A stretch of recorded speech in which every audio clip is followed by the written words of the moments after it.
El estado de salud mental de Juana I de Castilla la llevó a ser conocida como Juana la Loca, e impidió que llevara a cabo sus obligaciones como reina. Bienvenidos a mi canal. Ahora, contamos con la posibilidad de que apoyes este canal, siendo miembro. Puedes ser miembro Alteza, miembro Majestad, y miembro Imperial. También puedes dejar un super chat. Tu apoyo nos hará crecer y mejorar cada día más. No te olvides de suscribirte y dejar tu like. No es infrecuente en libros que se suponga continuidad entre los reyes católicos y Carlos I, Carlos V tras convertirse en emperador. Sin embargo, Juana I fue reina de Castilla desde 1504, cuando murió su madre Isabel, y de Aragón a partir de 1516, cuando falleció su padre, Fernando. Un reinado de medio siglo se antoja demasiado largo para que se haya olvidado su existencia y, lo que a la postre es peor, fundamentalmente sea recordada por la leyenda. La reivindicación actual del papel de la mujer en la historia ha llegado a plantear que doña Juana fue postergada por su condición femenina. Mas esto no se sostiene, pues su madre sí que reinó, y el ordenamiento jurídico en Castilla y Aragón no contemplaba la ley sálica, que impedía ejercer el poder a las mujeres. Es más, ella fue jurada reina de Castilla y de Aragón, con lo que esta hipótesis debe ser descartada. La verdadera razón estriba en su enajenación, lo que le impidió ejercer el poder. Esto no fue una sorpresa en la época, y ya la reina Isabel en su testamento determinó que Fernando el Católico se hiciese cargo de Castilla en el caso de que su hija no quiera o no pueda entender en la gobernación. Algo muy grave debía estar ocurriendo cuando la reina escribió esto en su última voluntad. Su madre se había visto obligada a limitar los movimientos de la joven infanta, cuando aún ni se había concertado su matrimonio. En 1496, partió para los Países Bajos al encuentro de su esposo, el archiduque de Austria y duque de Borgoña, Felipe apodado el Hermoso. La ya archiduquesa parece que se enamoró de su marido, a quien no había visto antes. No tardó en perder la compostura requerida en aquellos tiempos, llegando incluso a atacar a las sirvientas y a supuestas amantes de su esposo. Cuando se calmaba, entraba en un estado de apatía que le llevaba a abandonarse físicamente, e incluso descuidaba sus obligaciones religiosas. El inapropiado proceder de doña Juana no fue importante hasta que se convirtió en heredera. Era la tercera de los hijos de los reyes católicos, y no contaba para la sucesión. Pero tras la muerte de su hermano, de su hermana mayor y del hijo de ésta, el príncipe Miguel, Juana se vio sucesora de sus padres. Esto agradaba especialmente a su esposo, porque le convertiría, en un futuro, en rey.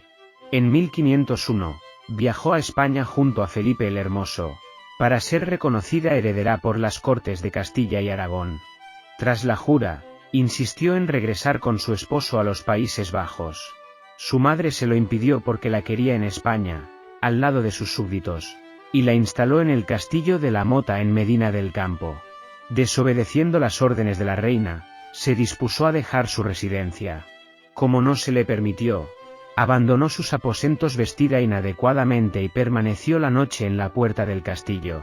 Cuando llegó Isabel la Católica, doña Juana le habló tan reciamente palabras de tanto desacatamiento, y tan fuera de lo que una hija debe decir a una madre. La salud mental de la princesa mostraba síntomas claros de alteración. Al final regresó a los Países Bajos. Allí, presionada por sus padres y por su esposo, que querían que sirviese a sus intereses antagónicos, pronto su desequilibrio se agudizó. Doña Juana era una persona que mezclaba realidad con fantasía, y que se iba apartando de cualquier negocio de Estado. Su dejación llevó a que Fernando el Católico aprovechase la circunstancia para mantener la gobernación de Castilla. Pero Felipe el Hermoso, que quería ser rey a cualquier precio, consiguió los apoyos de la nobleza y en julio de 1506 Juana I, delante, y Felipe I fueron reconocidos soberanos de Castilla en Valladolid. Poco más de 2 meses después, Felipe I el Hermoso falleció inopinadamente en Burgos. En ese momento la nobleza insistió a Juana I, para que se hiciese cargo de los asuntos del reino, pero ella se negó. Finalmente, el arzobispo de Toledo, Cisneros, que se responsabilizó de la regencia, optó por recurrir a Fernando el Católico. Este fue gobernador de Castilla hasta su muerte en 1516. Entonces Cisneros decidió traer al príncipe Carlos, nacido en 1500, para que asumiese los destinos del reino. Don Carlos fue reconocido soberano por las Cortes de Castilla y Aragón, pero siempre junto a su madre, y de manera provisional hasta que ella sanara de sus males. Nunca se curó, sino que empeoró recluida en el Palacio de Tordesillas, desde 1509 hasta que falleció en 1555. Como el rey Carlos, pronto emperador, fue quien llevó las riendas del poder en todo momento, la figura de Juana I se diluyó en la historia. No hay duda de que las facultades mentales de Juana estaban alteradas, abandonó sus obligaciones como reina, dormía en el suelo, se negaba a entrar en lugares donde hubiese mujeres, aunque fuesen monjas, tiraba piedras a sus sirvientes. Cuando trataban de rescatar enseres que ella había ordenado quemar, se negaba a confesarse. Esto se detecta, sobre todo, en la sorprendente actitud que tuvo con el cadáver de su esposo. Cuando éste falleció el 25 de septiembre de 1506, su cuerpo se embalsamó, y se llevó a la Cartuja de Miraflores. La reina permaneció sumida en la apatía en el palacio del condestable en Burgos. Inesperadamente, a finales de diciembre decidió exhumar el cadáver, y después de obligar a los cortesanos a que lo reconocieran, inició un periplo por los campos de Castilla con el ataúd. Quería llegar a Granada, donde Felipe había decidido enterrarse. La tétrica comitiva estaba formada por los cortesanos, y una turba de clérigos con antorchas entonando cánticos. El viaje se realizaba siempre de noche y, en aquellos momentos, la reina estaba embarazada de 8 meses.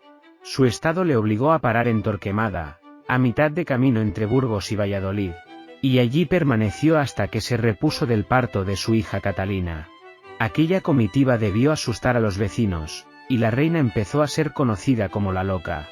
No obstante, no fue hasta el romanticismo cuando se desarrolló la creencia de la sinrazón, que se quiso ver fundamentada en la pasión que sentía por su esposo. Esta locura amorosa se representó en obras de teatro y pinturas de la época. Es cierto que su proceder y su negativa a ejercer el poder, muestran la insensatez de alguien que tenía las facultades mentales alteradas. Pero lo que ha permanecido es la leyenda amorosa romántica de una reina, que lo fue durante medio siglo, aunque nunca gobernó. Bueno amigos, llegamos al final del vídeo. Muchas gracias por apoyarme. No te olvides de suscribirte, y dejar tu like. Hasta la próxima.